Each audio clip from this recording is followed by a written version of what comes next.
think also self-awareness is such a critical thing as a guy. I find that half the job is you being aware of certain things. That, okay, now you've hit rock bottom. The only way is up, right? Figure it out. Or you've understood that this thing has happened because of the things that you've let loose in your life. You get what I mean? So actually having accountability and saying, okay, so this thing has happened to me. And the first thing you have to ask yourself is, what was my role in this predicament? Exactly.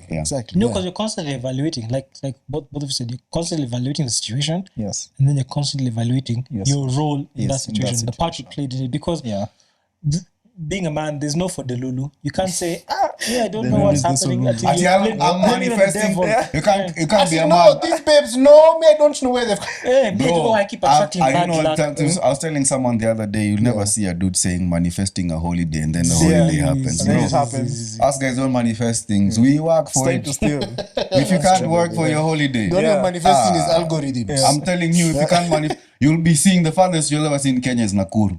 And that's because you can drive there and come back in a day. Few points. You have a bike. If you're coming from Mombasa, Nakuru is far. And that's like, Eddie, you cycle all the way. I cycled all the way to Nakuru by the way. So I think by the biking really saved me at that time. I started pedaling like crazy. Pedaling a bike. So you had like an outlet of... Yeah, so I was just channeling my frustrations on that bike. It's called Pepper. Fitness, So why is it called cycle Pepper? to Nakuru, cycle to Why Nanyuki. is it called Pepper? Is it an acronym? Pepper as in like salt and pepper? Suddenly or I can't Pepper as hear in you. Pepper the pig? Or... Sorry? You sit It's on called pepper. Pepper. Or Yeah, you it's ride called Pepper. It's because I had an incident where I got a... Do we have to do this? Yeah. I mean, Anyway, it's you called a acronyms. hemorrhoid. Because my cycling feet wasn't A appropriate. hemorrhoid. Yeah, in the ass. just next to your anal cavity. So... You wanted us to Okay, go so there. we were... So Yes. the blood clots near your anus. So manifesting, Now that as you we are- said. As we were... Now that I wanted okay, to so say- anyway... You know that my meme gosh. of you You want know the me. truth. Bro, you know I can't handle cycle. the truth. You know I cycle. And You've when not got a hamburger and yet. I bought my bike around the same time. Like, actually, I think I bought my bike in Feb of 2021. Yeah. Yeah. And that time, it was during the pandemic. Third wave had hit me. Mbaya sana. And I was like, The after bro, effects. I moved out of Nairobi and things are not happening the way they're happening. This is the time Rama was testing us with like shirtless videos of him going to town. As you get, brother, you guys are ranching. Ranching the couch is easy. Everyone on social media was like, fuck you. Yeah, man, he's living the life. Shirtless. In Adera, not a Gansu. When Eddie says he had a hemorrhoid, may I remember the first 2 weeks I rode my bike, man, my ass was hurting. But I was like, what's that demon that bangs you when you're sleeping? It's called what? Oh my God. It's called incubus. I was like, nilikuwa nalala nimekam kosto. Niko na That's what majini you because named my your ass demon. is hurting, That's man. called Majini. Yours is just Majini. He was in Kilifi anyway. So it makes sense. Yeah, Kilifi County, Malindi town. Yeah. All right, Koome. What have you been up to in the last 2 years? How's life been? Yeah, so we said 2021 when we last spoke, leading to that. So that was the tail end of, there's a consultancy I was on. There's a bit of a long-term consultancy. Yeah. So how I work is I'm usually freelance, usually self-employed, usually the Kahasra track. So usually when I have contracts with certain companies, it's usually like a 6-month contract, 10-month contract. 1 year, I'm coming in to make some changes, build some structures, then exit. So this was a more substantive, longer contract, more or less employed, which is something I'm not used to. So now one of the reasons that I'm not used to is because then I won't say complacent, I got comfortable. With it. Because you're comfortable with the income, you're comfortable with the secured income, it's guaranteed, come rain or shine. We stop running. Yeah. So you stop that hunger that kind of slows down because you're not looking for the next thing. Because one of the things with being self-employed is that you always treat a gig like your last gig. So even when you're in that gig, especially as a creative, you're pitching yourself, you have your cards with you, you're doing the networking, you never know. You work in the room because you never know. So now with that kind of long-term consultancy, see, there's an office, there's a 9 to 5, there's a Mshande at the end of the month. So you stop doing that. So you stop building your networks, you stop checking in on your networks consistently.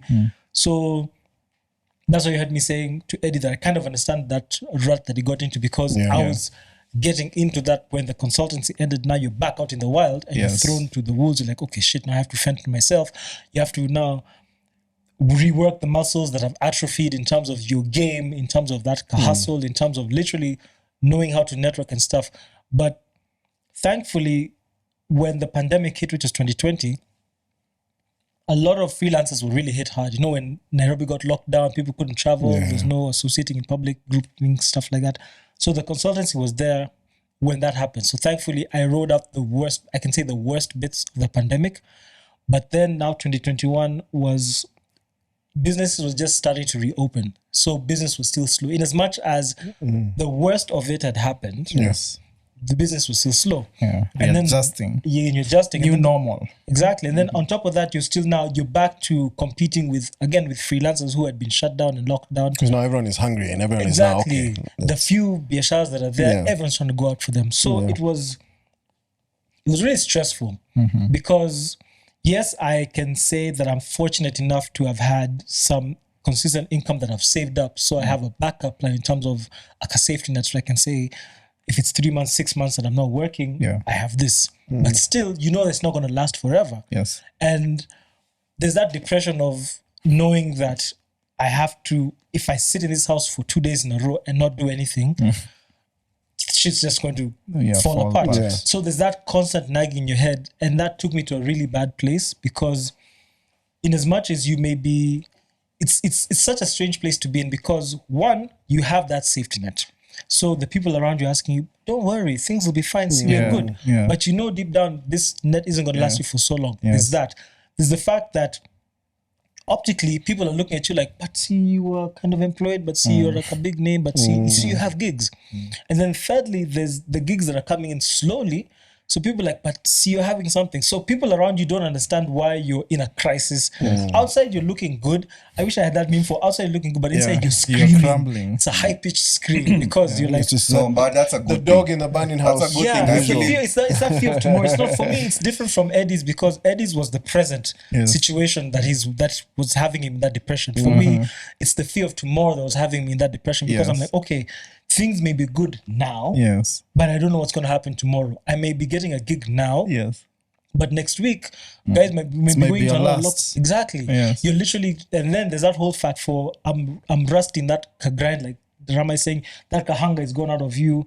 So there's new tricks to hustling and grinding. There's new tricks to marketing yourself. Watch out of the whole LinkedIn. There's TikTok. There's people TikTok LinkedIn lives. is big. People talk big on LinkedIn. Very normal stuff. No. I am people. Spend a day at over coffee and posting candles and then doing 3 paragraphs of window shopping is benchmarking for the next budget. No, look at that bullshit. See, there's networking on another wondering level. the interplay of which quarter we are in and Meet how me at that the affects. intersection of creativity and Learning all that. subjectivity. And then one of my biggest weaknesses, and Rama keeps telling me about it all the time, one of my biggest weaknesses is that I don't know how to sell myself at all. Like even on my socials and stuff, I don't have selfies of myself. I don't know how to market myself properly. Like I'm good at what I do. I know that. The clients who I've built a relationship with over the years know me. So I've built a reliable-ish database of clientele that they know I can get consistent work from this and referrals, this, that, and the other. But when it comes to like brand new clients, trying to go out there to like pitch yourself from scratch. Do you feel like it's say like gloating? Because I hear your story actually, or your pain. Because it's actually some girl who encouraged me to share those Netflix. Me, I'll be just like, this is normal. Mezoea, I'll just move on. Do you feel like sometimes it comes off as gloating that you are this good? Yeah, it feels like arrogance because like there was that whole thing during that consultancy, there was a lot of work. So I felt guilty because I'm like, should I be posting this on my stories? Because I know there are photographers out there who are like, every day they're hitting me up. You'll post one thing and it's such a terrible thing because I'll be at a gig, I'll post it on my story and my comments just like my fellow photographers like, hey man, just call me for something. Even if it's just holding mics, even if it's just holding cables, anything, mazeni tu nitafute unga pia mimi. And then you try to tell them, but it's a fixed budget, this was a client thing, it's in-house, it's this, that, and the other. You try and pull them in on 1 or 2 gigs, but then you start feeling guilty because you're gonna feel like I'm being arrogant, like I'm showing off that you're getting you're booked and busy. It's like those guys who used to do like to get 2026. It's like those guys who are doing like cooking tutorials during lockdown. Someone did banana that. cakes. Yeah, but then after a while they stopped because they realized there's some guys who are struggling to do 1 meal a day, and here I am busy posting a banana cake at 4 p.m. I don't look like I'm. But do you think it's I think it's also not necessarily like, I think it's like a personality thing as well. Yeah. You know, if you're a person who's reserved, private, Yeah. like you don't like talking too much about what you do. Yes. There's that also.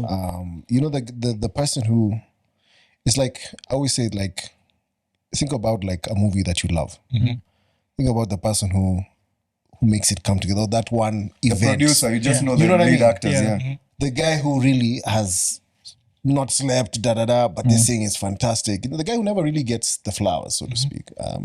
I think it's a personality thing to some extent because, is it arrogant? Am I being too I would say Yeah. I'd say it's two things. It's a personality thing, but then also for a lot of creatives, when you rise to the top of your field and your discipline, Yes. and you're doing things that a lot of people you started with are not, you kind of have an imposter syndrome Exactly. thing. I was literally about to say like, that. Yeah. You know, why are you the one getting Yes. that gig? Because, you know, we all say, like, me, no, I paint, I illustrate, I draw. I know a lot of guys who seem better than me, in my opinion. Yeah. But the people who work with me think I'm the best. Wow. So it's that balance. Let me tell you a funny thing. So a bit of back history, then to tie into the question, and then Paul's answer. When Rama said I was on the presenter, being on the presenter was an interesting experience because prior to that, I had never been in the limelight in any way, shape, or form whatsoever. Yeah. And that just catapults you to, at that time, there wasn't much social media. There wasn't Twitter, there wasn't Twitter, there was barely Facebook. Most people didn't have smartphones. So you being on TV was the biggest thing. And then if you're not prepared for that level of attention, it'll mess with you completely. Because at that time, Kenyans had this mentality for assuming if I see you on TV, so you're doing good, you're doing You must be so earning mbona uko kwa matatu na mimi? Why are you sitting next to me in the matatu? Why are you at the See? butchery buying nyama quota Yeah, and so you're now on you're TV? struggling. Hey, And then Yamamoto also, slaps bana way. yeah. So now at that time you've almost about to finish campus. Now you're a celeb, Yes. but you're broke. But then now you're popular. Then everyone wants to know about you. Blogs are writing about you this way, that way, and the other. Then I got into radio after that time. So for me, being in the limelight like that, it was good. And then that's a whole conversation At for some different point it day. becomes But bad. at some point it becomes bad. So where I am now is the product, like you said, it's a personality thing, and that's a personality that I picked up in the last 3-4 years because being so squarely in the limelight during that period of intense popularity and intense scrutiny, at some point you do that fight of I don't want to live up to that hype, so I'm trying to live beyond my means because I'm trying to put up this facade, and then finally you call yourself, you crash, and then you get to that point of epiphany where you're like, no, I need to live my life for me.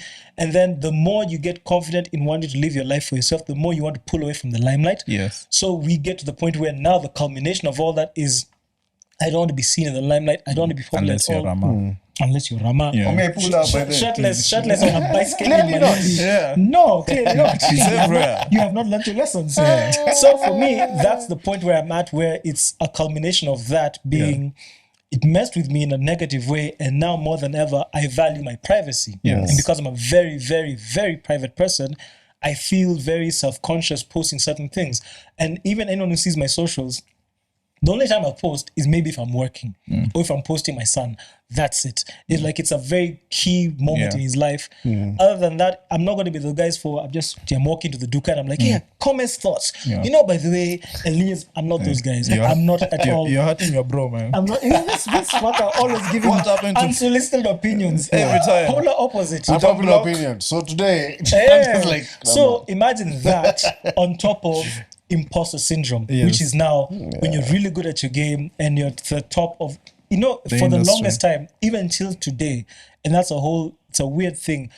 I can be somewhere and I'll introduce myself, hey, my name is Koome Rama, and be like, hey, you're Koome Rama, the photographer. Like, wow, I've seen your work. And I'm like, wow, really? And then I'm panicking, pulling up my phone, like, shit, did I post a bad thing? Does this thing need to be there? Then you're comparing yourself Met to a other fan people. today. I'm not going to be those guys for pulling up a selfie. Met a fan today. No. Yeah. The interaction I get from someone saying, wow, you're Koome Rama, I know you and I know your work, is to immediately start questioning my work. Did I put out something good enough for them to value? Yes. So validate that plus the whole privacy thing, getting into 2022 with now business starting to pick up, you're a very private person, you're struggling, you can't reach out for help.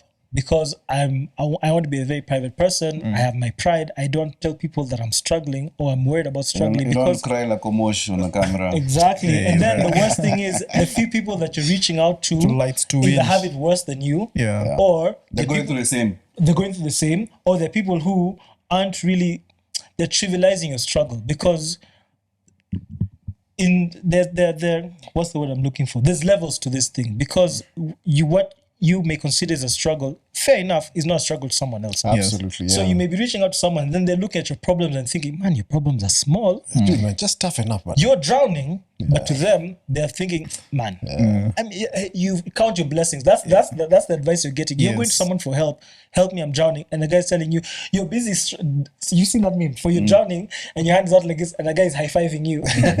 That's literally what it is. With a photo. And that's how it feels. So, so managing to answer also the question I asked Eddie, once you fall down and you realize things aren't so bad, then you have whatever support system that you may have around you and appreciate it. And then you adjust your life accordingly. 2022, I downsized because how I was living and where I was living was good enough for consistent income. But then now when you're back into freelancing, I made the tough decision to preempt it rather than struggle to maintain that lifestyle and then you run out of money and then now you're forced to downsize. We downsized early enough to say, you know what little we have now, let's see if we can stretch it out as best as we can. So there was that adjustment period in 2022 for the downsizing and the whole turmoil that comes with mentally, how my friends think of me, Nini, neighborhood. So I don't know if you saw, I posted something on Instagram. Sorry, I want to go there because I saw something on TikTok and I plagiarized. But you copy pasted? No, I did. But I just edited a few words here and there. Killing creatives. But it was just the fact that, look, if we're all not going to be here in 100 years, 95% of the things we worry about, spend our time thinking about mean nothing. So the thing of what would people think? I mean, shit, you needed to downsize. That's all you needed to do. Keep it moving. Also, the fact that, your life journey is not everyone else's. Yeah, true. And I think as a guy, especially, you have to constantly remind yourself that, dude, man, this is your path. It's not anyone else's path. As long as you've figured some part of it and you just keep it moving. You know what I mean? So I always find if we just woke up every day and realized, man, a lot of the stuff we consume our minds with mean nothing. And are not important. It's usually when you get to the other side, when you realize it wasn't all that. Okay, so I should have, It's like going up the hill and then once you get to the top of the hill and you see over the ridge and then you realize you just reached enough. Then you see another hill though. Then you see another hill. You're like, so this was, so thankfully I had a supportive partner. I have a supportive partner. So we wrote it out, made tough choices, tightened belts here and there. So 2022, I can say, was the year for readjusting. Trying to readjust, trying to downsize, trying to reevaluate lives, realign priorities and goals. So, and then get back into the game. So 2021, I can say late 2021 and maybe half of 2022, there was that depression of the stress and the anguish of thinking, where's the next meal going to come from? Worrying about tomorrow, and then finally getting to a point where you realize, I can't worry about tomorrow because I have no control over that. I have control over today and what I can make the most of today. So make the decision to downsize and then repackage myself, put myself back out there in the game, try to hustle back to the grind. So I can say, fortunately enough, steady the ship. And now 2023 has been, I can say, a good year. Freelancing has been going well, picking up clients here and there, trying to expand on that, trying to expand the database, going to consultancies and other things. So 2023, I can say so far, thankfully. So drinks on you. Thanks. That's what he's saying in essential. Water, hydration. Drinks hapo na vile mkonda. Kunywa maji. Unafaa kuomba chakula. Unataka tuingie physical sasa. Push up. Skinny lives matter. Na grasshopper legs the cycling. Tunamaliza huko nje nazo. Kegel exercise. Nina maintain. It helps. I think for me, since the last time we had a chat in 2021, end of 2021. This guy went to Coast, came back without a Coast accent. Yeah, that's how you know I'm real. No, he was on the poor side of Coast. How do you? You see, this is the thing though. This is what I believe. Yeah, when someone speaks French in a Kenyan accent, it sounds weird. So if you speak Swahili, how does that sound? By the way, that's how you does sound French very weird In your when you're French. speaking French in a Kenyan accent. Ama you have the madhugumudo. No, You know, we're trying to say, we're trying to say bonjour, but it's coming out as bonjour. You know, bonjour. Bonjour. You pronounce every consonant. Como tu ça va? Uko na machida ya matamuchi. du fromage. Yeah, so Enchante. when I speak Kiswahili, like when I was there and I was speaking Kiswahili in such a way that you'd never be able to spot me out from the crowd and say, this man is not from the coast. You'd say, you're a visitor in Malindi, but you'll never say, you guys are not from the coast. Yeah. But isn't some part of your family from the coast? Yeah. My dad is from the coast. Yeah. Yeah. So okay. Yeah. So for me, I think since we last spoke, I went through a breakup, very public breakup. Pretends to be You're sure. that guy. Oh, it's you. This is the guy. That's him. Okay. I went through a Wow. public So breakup. that Rama. I thought Luz are not left, but anyway. Too soon. So they're right. They're always right. Yeah. I went through a public breakup. A lot of my stories were out there, Manze. I was being discussed by people who have a lot of discussions are happening around me and my relationship have been stories of Jabba, Manze.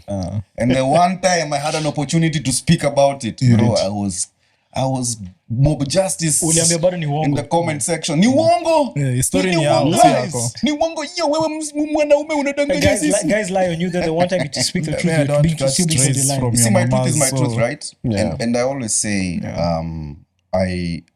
when you're born by yourself. You live for yourself and you die by yourself. Yes. Yeah, it's your life. You are in control, total control of everything. So, I went through a public breakup. I chose to stay back in Coastal to process everything, to take care of myself. Fast. Yeah. Take care of yourself. Me, my healing journey was like Eddie's. That bike, I call my bike Lindy. Tell them. Lindy and Pepper and Lindy. Pepper is the best, man. I started working out She as got me part of through. my, that healing, and, it just took me into a habit that I have kept till now. I had a dad bod, like proper dad bod. Yeah. Nilikuwa thick. Nilikuwa thick. Rama does it for the dad bod. He's supposed to 3 months I was post-workout. drusky. And then you're being looked at like, why are So you I'm not telling you, doing this guy was start saying, cycling? and Asema, he was wearing kanzus, but they were daras. Once my house in a council, my butt is just jiggly jump. No one needs that image. Rama is packing. No one needs that image. Rama is I packing promise. bubble I promise. butt. Bubble. Yeah. So Unnecessary. so I went through a public We are breakup. as positive here. I had to sit through in patience, Yes. in silence, as I read lies about my life, as I read exaggerations about my life, and I had to take it like a man. And for me, one of my biggest wins from, I think, 2022 is surviving that nonsense. Because I know a lot of people, you always read about it. Someone broke up with their family, guy pulled up at the local and shot everyone as an AP, or someone swallowed rat poison, They decided to promote a hawker and promote themselves to heaven. So people go through. I think a lot of people think that it's easy. But I think it's easy because you see, it's so extreme for you to kill yourself and like bro, when you're there mentally. It's a very... mentally when you're there, by there, it's just one day. One thing happens and you're like, One decision. It's gonna be the pesa lady jibishangi vibaya that just keeps you off. Like, you know what? Today is the day. Yeah. And that's as good a time as any. Or remember- someone serving you Indomie. Yeah, and then remember, one what I live for. of the things that leads people to that space is this move in silence thing. Because you see, when you're moving in silence, Real juice. when you're doing big things, Lasagna. when you're moving in silence, when you're doing big things, You also die. you develop it as a habit. By the way.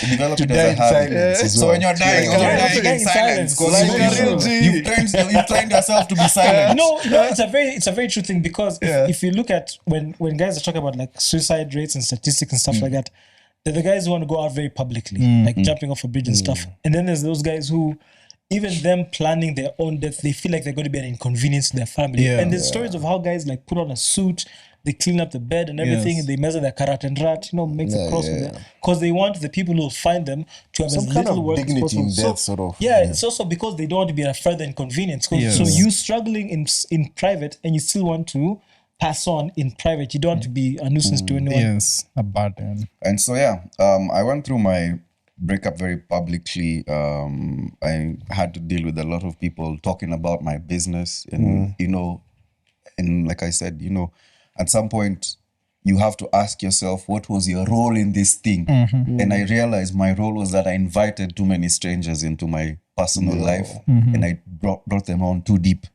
to a point where, when things went left, a lot of people are banking on me to give them inspiration for how to move in their own relationships. So you can imagine in situations where you're looking up to someone as that ideal couple, that ideal man. The benchmark. Classical. And then people will always, it's society is very polarized. Yeah. You find that a lot of people, when something like that happens, they choose to pick a side whether they know the story or not. Absolutely. True. And what happened with me is I was dealing with the channel with a lot of babes, so when things went left, everyone just assumed it's my fault. And I'm not going to say whose fault it is, because we both had fault in that. I be very honest. Hizo story mtajua when it happens, you'll know about them in detail. But a key thing for me during that time is I realized I don't want to do the space anymore. Because I saw a comment, and you remember the comment someone said, this is a trauma bonding space. Yeah. I was actually going to say now. And I was so bro, do you even listen to what you talk about? It came down twice. Yeah. First, it was this is a trauma bonding group. And then you posted something, and then I responded to it, and then same person in the comments again, oh, you guys are just trauma bonding. Like, hey. And you see, we were discussing more. You see, the thing about this Monday Madness space is we want to talk about finances, we want to talk about health, we want to talk about all these things. But the minute you start speaking and you give babes their microphone and give them an opportunity to ask a question. Why are men always? And the space kept moving towards relationships. Exactly. When there's more to discuss in life than relationships. And so when I saw that trauma bonding comment, and I realized, hey, maybe this is not the best time to be hosting a space when you're going through a public breakup. It looks like you want people to listen to your problems, or you're opening a space. You're searching for pity. You wanted to vent. And I hate pity parties. If there's a person who hates pity parties, it's me, because I believe pity parties are where all your enablers are. True. All your enablers actually pity. That's how you build an echo chamber. And you build an echo chamber that way. And, so I decided, let me kill the space. In the last 2 years, in 2022, I went through a self-learning journey. I taught myself how to illustrate digitally. Because I'm a painter, I'm an artist, I do traditional work, but I taught myself how to do it digitally. Went as far as going pro. If you see some of the matrices with cartoons are some of my work. And I do it for brands. I don't brand matrices it's like a hobby thing. For me, it's... Rama was here. I don't do that Rama was here stuff. I've sold a couple of paintings to the US since. You see who should be buying us drinks? Yeah, we've changed. You dollars. No, you're buying drinks. People are being paid in USD. So I went through a phase where, after the pandemic, I realized, hey, bro, you have a FAMO. Yeah. You need to come through for your FAMO. Your freelancing gigs are not paying enough. So I went back to employment, and I had to swallow my pride and start from the very bottom. Yes. I went back into a startup as a designer. I thought you were saying as an Like a intern. pay cut. I think my pay cut was I took a 300%. How can you be pay cut. intern and you're self-employed? Oh. You're You said you started from the bottom. Yeah. I took a 300% pay cut because that's where, I when I auditioned at the 300%. agency and I interviewed at the agency, I interviewed as a designer. But the time I was interviewing as a designer, digital was just taking off. And so they needed digital guys, savvy guys who could write, who understood the channel. So I was diverted in that direction, and things always have their way of straightening it out. So I went back into employment in 2022 as a designer for a startup. Took a 300% pay cut, moved into a duplex apartment in Malindi, decided to stay there, rebuild my life, pole pole. And it was a moment for me to just pluck myself out of the scene, because I'm a popular guy. I'm always at an event. I'm always hanging out with my friends, the homies and stuff like that. So I decided to pull myself out, reevaluate my life, work on my own stuff. So that when I come back to Nairobi, I come back to Nairobi focused. Because Nairobi is full of distractions. And they're destructive. Some of the distractions are destructive. Tell me about it, Yeah, so I went back to... As he gets distracted in Nairobi. Sorry. Yeah, I mean, Literally. let's not text. I went back to the drawing board. I farmed up a lot of the ideas I had. Because one thing about me is I value my notebooks. So in 2022, the first thing I did is I looked at my notebooks from 2017 all the way to 2022. I referred back to all the notes I had written in terms of my plans, sketches I had done in my notebooks. I was digitizing them as practice. And I was taking up a lot of the ideas I had written down from 2017 all the way to 2022 and just now putting them in PowerPoint. Like, you had this idea for Monday Madness. How do you see Monday Madness coming up? I did that. Had its own PowerPoint. Had my own to be asharas to small things I was doing. I started something called Explore Malindi during the pandemic. It was just a guide for people who are visiting Malindi and they want to know more about the place, places to eat, places to visit, hotels to sleep without at. the tourist traps. Yeah, those was tourist trap. It was a passion project for me. So I never picked it up, but then I want to pick it up again professionally and just look at it as a business. And so I was doing a lot of things in 2022. And it was mostly I wanted to implode. I wanted to fill myself with ideas, fill myself with positivity. To what? Like distract yourself from the pain? Yeah, from everything else. Because, it was more... Because I was like, a lot of things are happening to you. That's the world. Yeah. You don't make things happen. Things happen to you. Yes. Yeah. You're not in control over what's going to happen to you if you step out of the room tomorrow. The only thing you can do is choose your outfit, wash your body, pray. When you walk out there things will happen to you. You're not going to be in control of everything. So what I learned in 2022 was to be okay with being powerless. When power is taken away from you, that's when you realize, hey, bro, this is what it means to hold power.